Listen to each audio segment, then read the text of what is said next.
है व्यक्तित्व के अंतरंग ऊर्जा का बाहरी प्रमाण से कुछ लेना देना नहीं होता। पाइए अपनी सभी समस्याओं का समाधान ग्रह नक्षत्र और आपने अपना प्रश्न रजिस्टर कराने के लिए डायल करें 186142444517 या फिर हमें SMS करें 562635 पर।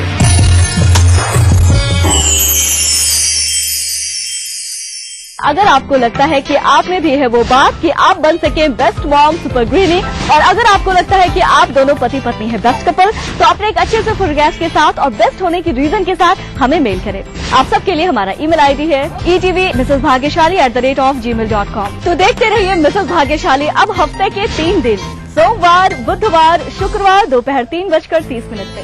अब आप पुनः प्रसारण भी देख सकते हैं। जी हाँ, यानी कि हफ्ते के 3 दिन मंगलवार, गुरुवार और शनिवार सुबह 11:30 पर सिर्फ ETV बिहार झारखंड। कार्यक्रम के सह प्रायोजक हैं टोरियन वर्ल्ड स्कूल, 2 कदम आगे। पूरे परिवार का हेल्थ टॉनिक आइडोफॉल में। आप healthy, India healthy. Little Wing School, Krishna Nagar, Booti Mor, Ranchi. क्रूमेट AD vitamin baby oil, Grizzly Vidyalaya Koderma. Kerala Ayurveda Treatment Centre, Lake Avenue, Kanker Road. तमाम रोशनी के बीच जिसने बन के नहीं छपा, जो लगातार चला रेड कारपेट पर बिना विश्वास डगमगाए, जिसकी शोहरत में छुआ बुलंदियों को। हफ्ते मैं पराग छापेकर पुरस्कार बुलाऊंगा आप तक दिल से हर रविवार दोपहर 3:30 बजे। बिहार में भ्रष्टाचार पर रोक लगे। जितना प्रस्ताव आया उसका 1% से भी कम एक्चुअल इन्वेस्टमेंट हुआ। चाहिए था करना, कदम उठाना, वो कदम नहीं उठा रहे हैं। तो सरकार चाहे जिसकी भी हो, ईमानदारी की कमी रही है। यात्राएं का मकसद क्या होता है? जनता की मूल समस्याओं से ध्यान हटाने के लिए राम राज्य लाने की कल्पना निश्चित रूप से करें। जो आम लोग चाहते हैं वो हम सरकार जितना कहती है उसका 10% से ज्यादा फायदा होने वाला नहीं। बस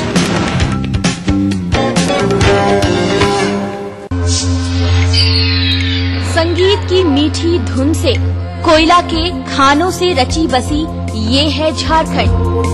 यहाँ की राजनीति के दांव पेच क्या है, जनता का सूरत हाल। यहाँ पर जनता पानी के लिए त्राही त्राही कर रही है। कला और संस्कृति के रंग के साथ खेल का मेल, जानिए खबरें झारखंड की। जोहार झारखंड में इन समय पर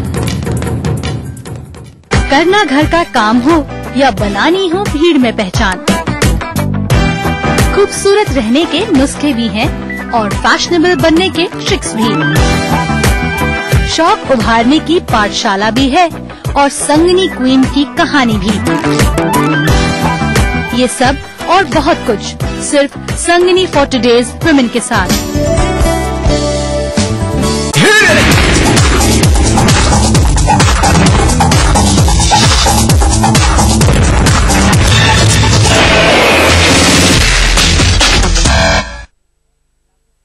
वैसे आज के जमाने में संगीत का साजिद वाजिद भी किसी से कम नहीं। मॉडर्न म्यूजिक के साथ साथ उन्होंने बॉलीवुड को ऐसे गाने दिए कि आज जब ये गाने बजते हैं तो लोग थिरक उठते हैं। साजिद वाजिद की ऐसी ही एक महफिल सजी एक अवार्ड फंक्शन के दौरान। चलिए आपको भी लेकर चलते हैं इस अवार्ड शो में।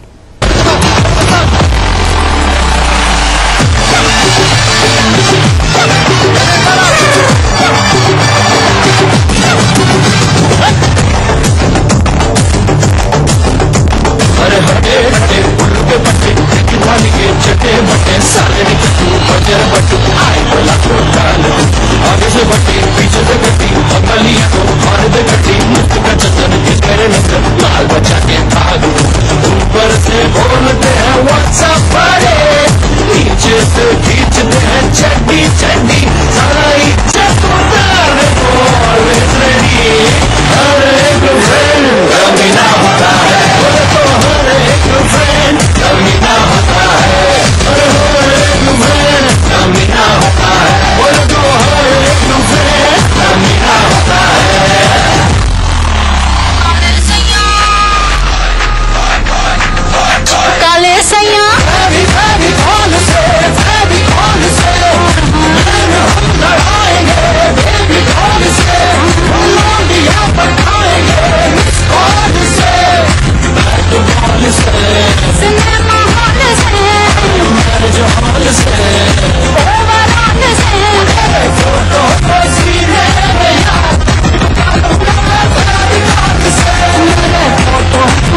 वक्त एक छोटे से ब्रेक का, फौरन लौटते हैं।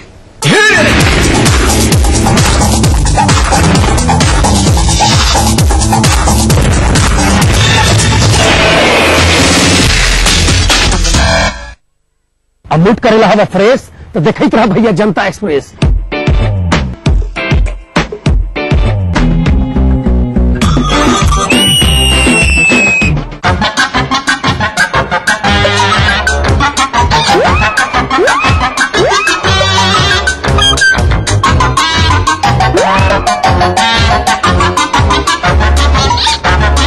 अरे मूड करना है फ्रेश तो देखते रहिए जनता एक्सप्रेस हर रविवार सुबह 11:30 बजे सिर्फ ईटीवी बिहार।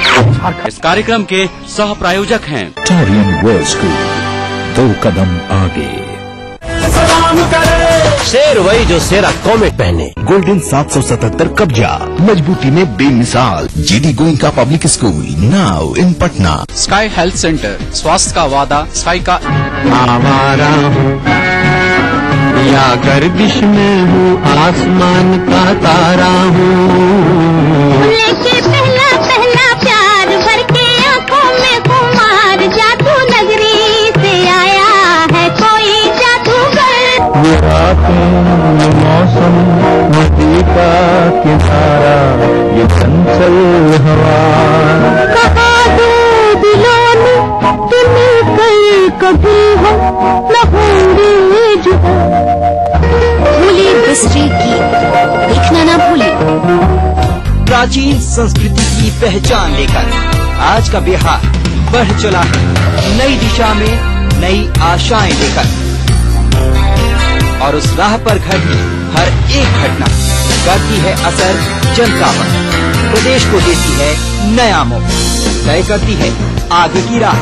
इस तरह बनती है खबर, अपने बिहार की खबर, अपना बिहार इस समय पर। इस न्यूज के सह प्रायोजक हैं Grizzly Vidyalaya Koderma. World famous for me mobile, mobile for me. Taurian World School, 2 कदम आगे। Agrani infra developers private limited. Kerala Ayurveda Treatment Centre, Lake Avenue, Kanker Road, Ranchi. शेर वही जो शेरा कॉमेट पहने। Little Wing School, Krishna Nagar, Booti मोड़।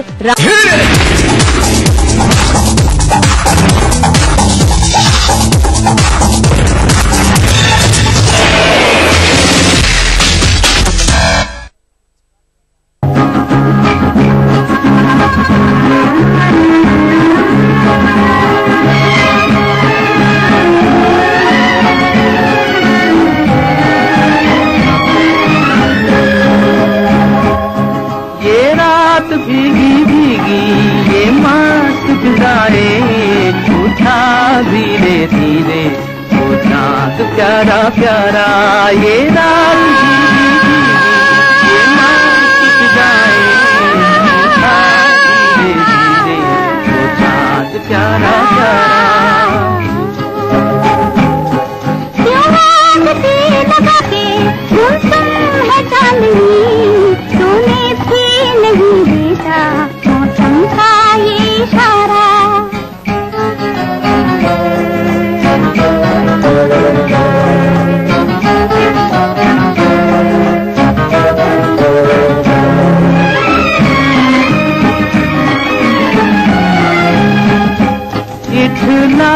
सी हवा नीलम का गगन कलियों पे ये बेहोशी की नमी ऐसे में भी क्यों बेचैन है दिल जीवन में न जाने क्या है कमी क्यों आग से लगा के गुमसुम है चांदनी तूने भी नहीं देखा मौसम का ये इशारा ये रात भीगी भीगी ये मस्त फिजाएं उठा धीरे धीरे वो चाँद प्यारा प्यारा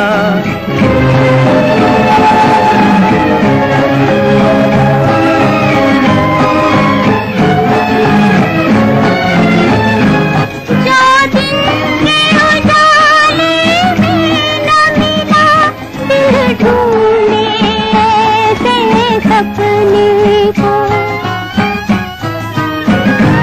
इस रात की जगमग में डूबी मैं ढूंढ रही हूँ अपने को ये रात भीगी भीगी ये मस्त फिजाएं उठा धीरे धीरे वो चाँद प्यारा प्यारा क्यों आग से लगा के गुमसुम है चांदनी तूने भी नहीं देखा मौसम का ये इशारा।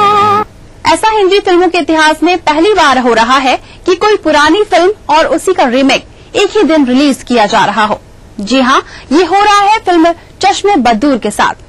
पुरानी और नई दोनों एक ही फिल्म एक ही दिन रिलीज हो रही है। आइए आपको दिखाते हैं फारूक शेख के साथ हमारे एंटरटेनमेंट एडिटर पराग छापेकर की खास मुलाकात। नमस्कार, आप सबका बहुत बहुत स्वागत है। मैं हूं पराग छापेकर और इस समय मेरे साथ जो मेहमान है वो चश्मे बद्दूर मेहमान है। जी मैं बात कर रहा हूँ फारूक शेख साहब के, राकेश जी की। आपका बहुत बहुत स्वागत है साहब। Thank you. 30 साल पहले एक ऐसी फिल्म आई जिसने हिंदुस्तान के उस समय के युवा को भी बहुत अपील किया, चश्मे बद्दूर। और आज हम बात करते हैं वो आज भी वैसे लगता है कि यार ये हमारी कहानी है, हम ऐसे ही होता है। ये अब इतने 30 साल बाद री रिलीज जरूर हो रही है लेकिन वो कभी गई नहीं हमारे बीच में से। ऐसा होता है कभी कभी कि माँ के हाथ का खाना, जब आप स्कूल में थे तब भी वही खाते थे, जब आपके बच्चे स्कूल जा रहे हैं तब भी आपको वो खाना याद रहता है क्योंकि सादा था, स्वादिष्ट था, साफ था और आसानी से मिल जाता था और प्यार भरा था। ये सारी चीजें लगभग आपको सही जी की चश्मे बद्दूर में नजर आएंगी। तो आप उसको जितनी बार देखते हैं उतना आपको ऐसा लगता है अरे यार ये भी बहुत अच्छा था, अरे वो भी बहुत अच्छा था। तो ये उस तरह की फिल्म है, साफ सुथरी सीधी सादी, आसानी से समझ में आने वाली, ऐसे किरदार जिनसे आप वाकिफ हो सकते हैं या ऐसे सिचुएशन जिनसे आपकी वाकफियत है, तो आपको उसमें अगर मजा मिल जाए तो सोना तो सुहागा हो जाता है। राकेश जी, आप लोगों ने इतनी फिल्मों में काम किया है, सादी फिल्म हम बोलते हैं, सीधी फिल्म हम बोलते हैं, लेकिन सीधी फिल्म बनाना वाकई बहुत मुश्किल काम है मुझे लगता है। एक्चुअली आपने सही कहा। मुझे ऐसा लगता है कि फिल्मों में खासकर सिंप्लिसिटी जो है वो धीरे धीरे गायब इसलिए हो रही है क्योंकि बहुत सारा कैमोफ्लेज का मटेरियल और साधन लोगों को मिल गए हैं। नए नए कैमरा एंगल आ गए हैं, नई नई क्रेनें आ गई हैं, बड़ा जबरदस्त ऐसा साउंड आ गया कि आप बैठे बैठे हिल जाते हैं, पता नहीं क्या हो गया। लेकिन जो सादगी थी जो आपको सही की फिल्मों में मिलती है या ऋषिदा की फिल्मों में मिलती है, वो सादगी अब देखने को मिलती नहीं है। जैसे मुझे अभी भी याद है, मैं एक बार बैठा था ऋषिदा के साथ, तो उन्होंने बड़ी अच्छी बात कही। तो उन्होंने कहा यार तुम मुझे बताओ कि तुमने कभी किसी को, तुम मीटिंग में गए, तुमने उसको टेबल के नीचे से देखा है क्या? मैंने कहा नहीं सर, मैंने कभी नहीं देखा। फिर आजकल लोग नीचे कैमरा क्यों लगाते हैं? आज की फिल्मों में टेक्नोलॉजी इतना हावी हो गई कि उस बोझ से कंटेंट कहीं दब गया है।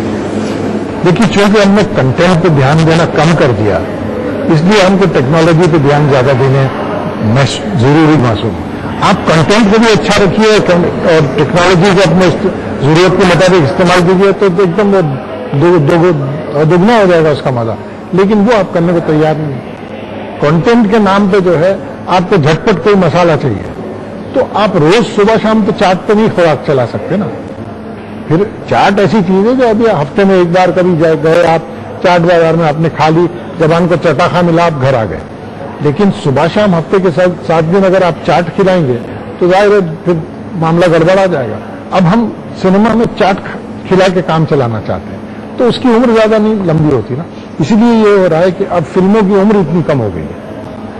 मतलब 3 दिन में जो है वो फिल्म का बिजनेस हो जाता है या नहीं होता, जो भी उसका मतलब फ्यूचर जो है डिसाइड हो जाता है फिल्म का 3 या 4 दिन में।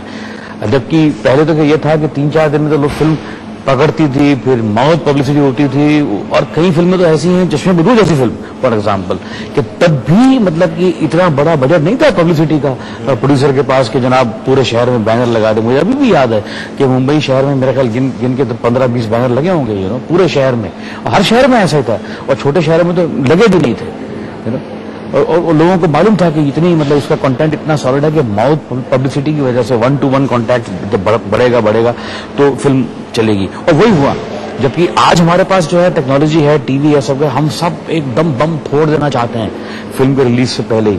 हर चैनल पे, हर जगह, हर मतलब मार के स्टार हर जगह जाते हैं अपने को प्रमोट, क्योंकि उनको मालूम है कि किस्सा सिर्फ 3 दिन का है 3 महीने का नहीं है। आज जब चश्मे बदूर ओरिजिनल रिलीज हो रही, रीमेक भी साथ साथ रिलीज हो रही, कितनी मजे की बात है, मतलब मजे की और हैरानी की, और ये बड़ा, लेकिन मैं तो समझता हूँ ये बड़ी इंटरेस्टिंग बात है। देखिए एक ही कहानी है, उसके 2 वर्जन, एक ही नाम, और 2 फिल्म मेकर जो अपनी कॉमेडी फिल्मों के लिए मशहूर हैं, सही तरंज पे और डेविड धवन साहब। दोनों की फिल्में एक ही वक्त में, एक ही सिनेमा हॉल में, एक साथ में रिलीज कर रहे हैं, तो ऑडियंस के तो मजे ही मजे हैं। जैसे अभी हम बात कर रहे थे 100 साल के इतिहास में ये पहली बार ओरिजिनल। आपका बहुत बहुत शुक्रिया। तो फिल्मी नामा में आज के लिए बस इतना ही। कल फिर से होगी आपसे मुलाकात, तब तक के लिए दीजिए इजाजत। Take care and good bye.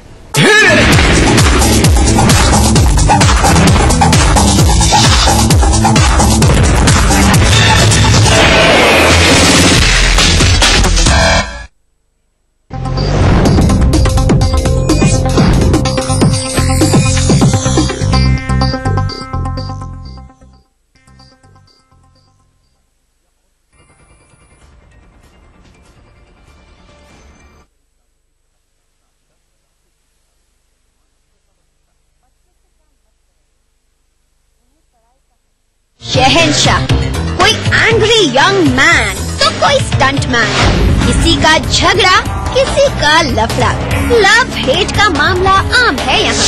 सुर्खियों में रहने की अदा खूब आती है इन्हें, अपने अपने तरीके से काम करते हैं सब इंडस्ट्री में, इसीलिए तो खासा दिलचस्प है फिल्मी दुनिया की खबरें।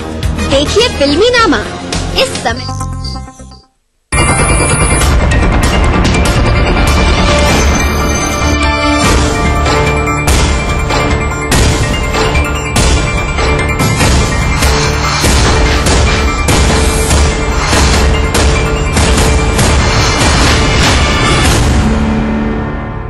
नमस्कार, मैं हूं हरिशंकर व्यास।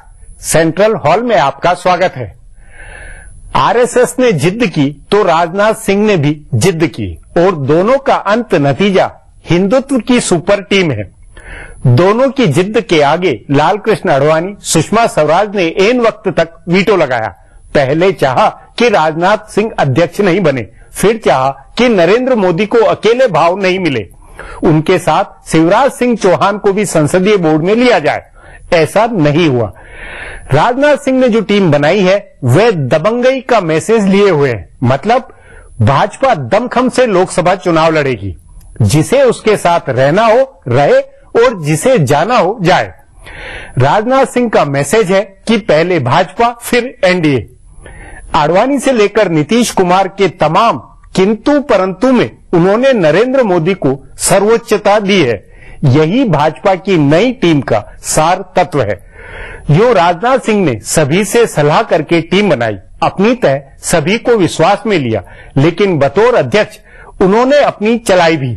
संदेह नहीं है कि भाजपा में अब राजनाथ सिंह, नरेंद्र मोदी, अरुण जेटली, नितिन गडकरी की चौकड़ी धुरी है। सवाल है, इस धुरी में क्या पूरी भाजपा बंधी रहेगी? यही आज चर्चा का विषय है। पर इससे पहले सुर्खियां, राजकाज व गपशप है, और शुरुआत सत्ता गलियारों की गपशप से करते हैं। राजनाथ सिंह की नई टीम की घोषणा के तुरंत बाद कांग्रेस ने कहा कि इस टीम की पहली परीक्षा कर्नाटक में होगी, लेकिन भाजपा नेता इस चुनौती को स्वीकार नहीं कर रहे हैं। पहले से यह तय है कि नरेंद्र मोदी भी कर्नाटक में अपने को झोंकने के लिए तैयार नहीं है। भाजपा नेताओं को लग रहा है कि कर्नाटक हाथ से निकलेगा, इसलिए पार्टी अपना तुरुप का पत्ता कर्नाटक में नहीं चलना चाहती। कांग्रेस नेताओं का मानना है कि आमने सामने के मुकाबले में उसे भाजपा पर बढ़त है, जबकि भाजपा के नेता बराबरी का मुकाबला मान रहे हैं। पिछले 2 साल में कांग्रेस ने भाजपा शासित 2 राज्यों में जीत दर्ज की है। पहले उत्तराखंड में भाजपा को हराकर कांग्रेस जीती और फिर पिछले साल हिमाचल में कांग्रेस ने भाजपा को हराया। इसके मुकाबले भाजपा कांग्रेस को सिर्फ गोवा में हरा सकी है। दूसरी ओर भाजपा नेताओं का मानना है कि उन्होंने गोवा में कांग्रेस को हराया और पंजाब और गुजरात में अपनी सरकार बचाई। दोनों के अपने अपने दावे हैं, लेकिन अगर कांग्रेस ने कर्नाटक में भाजपा को पटकनी दी तो फिर उसके नेताओं का मनोबल बढ़ेगा और भाजपा का माहौल बिगड़ेगा।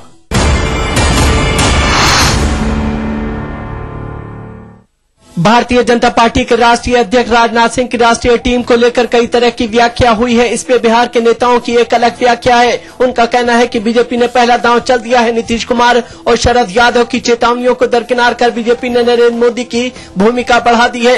अब अगर जदयू छोड़कर जाए तब भी बीजेपी का हाथ ऊपर रहेगा, क्योंकि बीजेपी ने समझौता नहीं किया है। जदयू के अलग होने की संभावना को देखते हुए राजनाथ सिंह की टीम में बिहार के नेताओं को खास तरजीह दी गई है, उसमें भी स्वर्ण नेताओं को।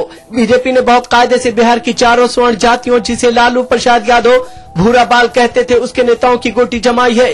भूमिहार नेता सीपी ठाकुर को राष्ट्रीय उपाध्यक्ष बनाया है।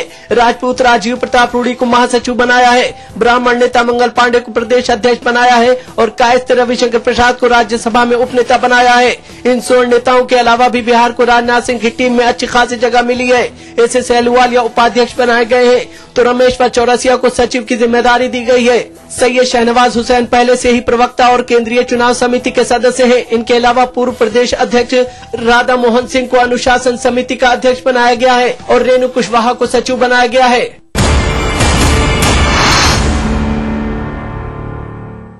2.5 साल की जद्दोजहद के बाद कांग्रेस पार्टी ने बिहार में महादलित समुदाय के अशोक चौधरी को प्रदेश अध्यक्ष नियुक्त किया है। कहा जा रहा है कि खुद राहुल गांधी ने उन्हें चुना है, लेकिन उनकी नियुक्ति से बिहार के नेता मान रहे हैं कि कांग्रेस ने बिहार की आस छोड़ दी है और भाजपा व दूसरी क्षेत्रीय पार्टियों को वॉकओवर दे दिया है।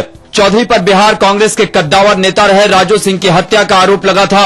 हालांकि बाद में पुलिस ने उनको तकनीकी रूप से आरोप मुक्त कर दिया, लेकिन राजू सिंह के पोते ने उन्हें आरोपी बनाने की याचिका हाईकोर्ट में दे रखी है। एक बैंक फ्रॉड के मामले में भी उनके परिवार का नाम आया है, जिसकी जांच सीबीआई को दी गई है। कांग्रेस नेताओं का मानना है कि पार्टी ने लालू प्रसाद और नीतीश कुमार दोनों से नाराज सवर्ण वोट को अपने साथ जोड़ने का मौका गंवा दिया और महादलित वैसे भी नीतीश कुमार की पार्टी से जुड़ा है, क्योंकि उन्होंने इसे दलितों से अलग करके उनके लिए खास सुविधाएं दी हैं। ऊपर से जदयू के वरिष्ठ नेता और विधानसभा स्पीकर उदय नारायण चौधरी भी उसी समुदाय से आते हैं जिससे अशोक चौधरी आते हैं। यह भी चर्चा है कि जब मीरा कुमार के नाम से महादलित वोट कांग्रेस को नहीं मिलते हैं तो अशोक चौधरी के नाम से क्या मिलेगा। चौधरी राबड़ी देवी की सरकार में मंत्री रहे हैं और इसलिए माना जा रहा है कि उनके आने के बाद राजद से कांग्रेस के अलायंस का रास्ता खुलेगा। लेकिन मुश्किल यह है कि लालू प्रसाद इस बार मुस्लिम और सवर्ण मतदाताओं को लुभाने की कोशिश कर रहे हैं, जिसमें अशोक चौधरी के कारण दिक्कत होगी, क्योंकि चौधरी को मुस्लिम अध्यक्ष महबूब अली कैसर को हटाकर बनाया गया है और उनके ऊपर बिहार के दिग्गज सवर्ण नेता राजू सिंह की हत्या का आरोप रहा है। अब आज की ताजा सुर्खियां, ये लीक से कुछ हटकर है। इनसे तुरंत फुरत देश की दशा दिशा के हाल बूझ सकेंगे। मुख्य विपक्षी पार्टी भाजपा ने आरोप लगाया कि संचार घोटाले की जांच कर रही संयुक्त संसदीय समिति के प्रमुख पीसी चाको इस घोटाले पर पर्दा डालने की कोशिश कर रहे हैं। मामले की जांच कर रही जेपीसी के सदस्य यशवंत सिन्हा ने पूर्व संचार मंत्री ए राजा को जेपीसी के सामने नहीं बुलाए जाने की आलोचना करते हुए कहा कि मामले का पर्दाफाश करने की बजाय इस पर पर्दा डाला जा रहा है। उन्होंने कहा कि अगर राजा को नहीं बुलाया जाता है तो वे प्रधानमंत्री मनमोहन सिंह और स्पीकर मीरा कुमार को पत्र लिखेंगे। उन्होंने कहा कि राजा को नहीं बुलाने से जेपीसी का पूरा मकसद ही फेल हो जाएगा। केरल के समुद्र तट पर पिछले साल 2 भारतीय मछुआरों की हत्या करने वाले इतालवी मरीनों के मामले की जांच नेशनल इन्वेस्टिगेशन एजेंसी करेगी। सुप्रीम कोर्ट ने कहा है कि केरल सरकार को इसकी जांच का अधिकार नहीं है। अदालत ने इसकी जांच के लिए विशेष कोर्ट बनाने का भी निर्देश दिया था। सो दिल्ली में इसकी सुनवाई के लिए एक विशेष अदालत बनाई गई है। चूंकि नौवहन कानून के मुताबिक एनआईए को भारतीय समुद्र क्षेत्र में हुए अपराध की जांच के अधिकार हैं, इसलिए सरकार ने उसे जांच सौंपी है। इन दोनों मरीनों की हाल में इटली यात्रा को लेकर कूटनीतिक विवाद हुआ था।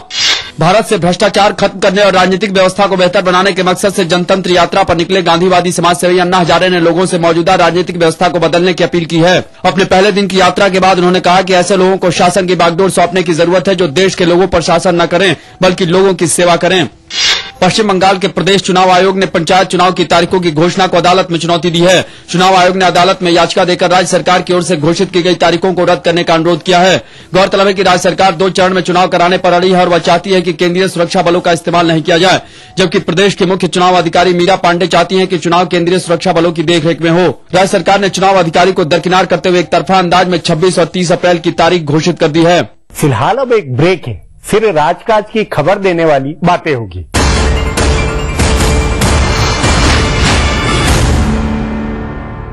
प्राचीन संस्कृति की पहचान लेकर आज का बिहार बढ़ चला है नई दिशा में नई आशाएं लेकर, और उस राह पर घटती हर एक घटना करती है असर जनता पर, प्रदेश को देती है नया मोड़, तय करती है आगे की राह। इस तरह बनती है खबर अपने बिहार की खबर, अपना बिहार इस समय पर। न्यूज के सह प्रायोजक हैं Grizzly Vidyalaya Koderma, world famous for me mobile for me, Taurian World School, 2 कदम आगे, Agrani infra developers private limited, Kerala Ayurveda Treatment Centre, Lake Avenue, Kanker Road, Ranchi.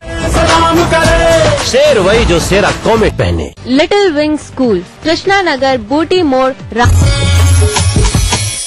कैसी भी हो समस्या, यदा मुस्तरी करकटे या कमाने, यदा चश्मखोरा नमान से सड़ान से, तदा ज्योतिषी क्या पढ़ेगा लिखेगा, हुआ बालका बादशाही करेगा। कोई भी हो जिज्ञासा, हस्ताक्षर पहचान होती है व्यक्तित्व के अंतरंग ऊर्जा का, बाहरी प्रमाण से कुछ लेना देना नहीं होता। पाइए अपनी सभी समस्याओं का समाधान ग्रह नक्षत्र और आपने अपना प्रश्न रजिस्टर कराने के लिए डायल करें 186-142-444-5517 या फिर हमें SMS करें 562635 पर।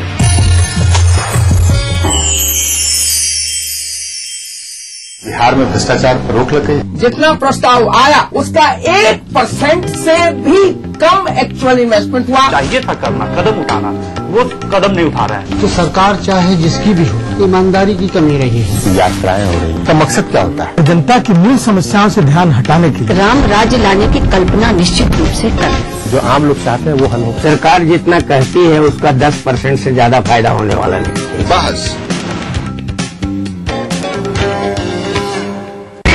नमस्कार, हाजिर हूँ मैं प्रवीण दत्ता लिए आपका फेवरेट क्राइम शो दास्तान-ए-जुर्म। जब हैवानियत के तूफान में करहा उठे इंसानियत, जब जुर्म के सन्नाटे में गूंजने लगे मजलूमों की सिसकियां,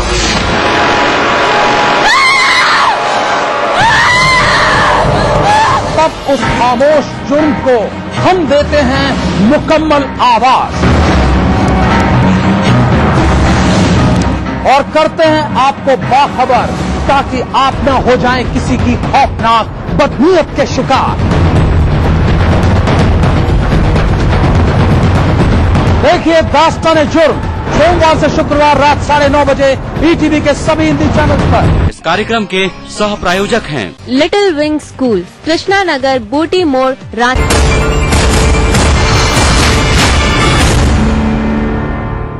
ब्रेक के बाद आपका स्वागत है। हाशिए में इधर उधर कई बातें व घटनाएं दबी हुई होती है, इनका खासा राजनीतिक अर्थ भी होता है।